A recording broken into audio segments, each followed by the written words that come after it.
Tiny Tim is a pop jazz Americano musician who is most known for his high voice and ukulele combo. How did you run out of fuel that quickly? I emptied it out. Emptied it? Why? To make room for the tuna. Ever since he was 5, Tim, real name Herbert Cowrie, has had extreme talent. At age 6, he taught himself guitar. At age 11, he learned violin and had a knack for performing for his parents.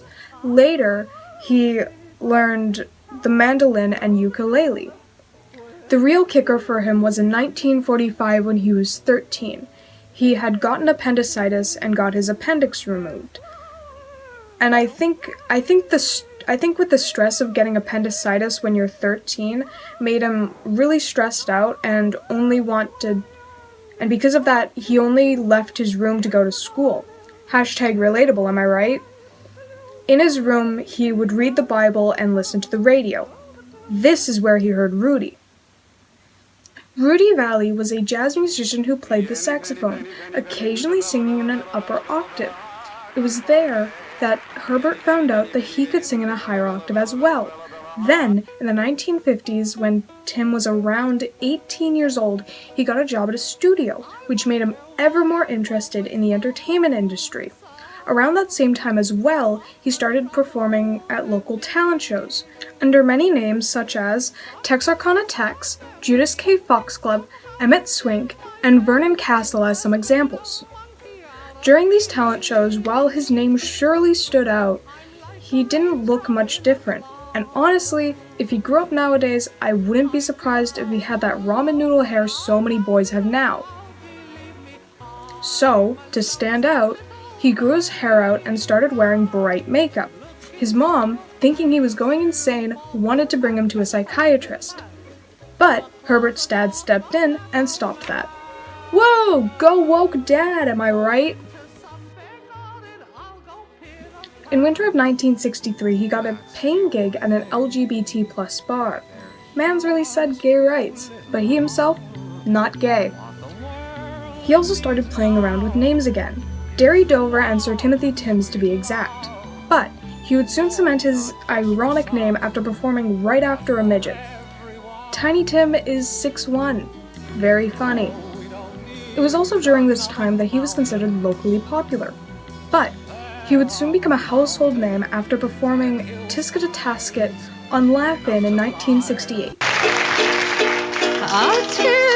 a Tasket, a green and yellow biscuit, I sent a letter to my mother on the way.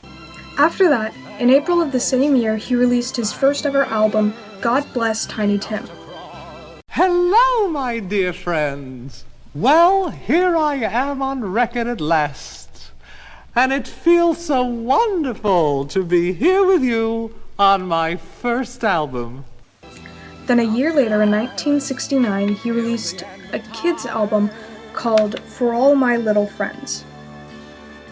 A healthy reminder, this walked.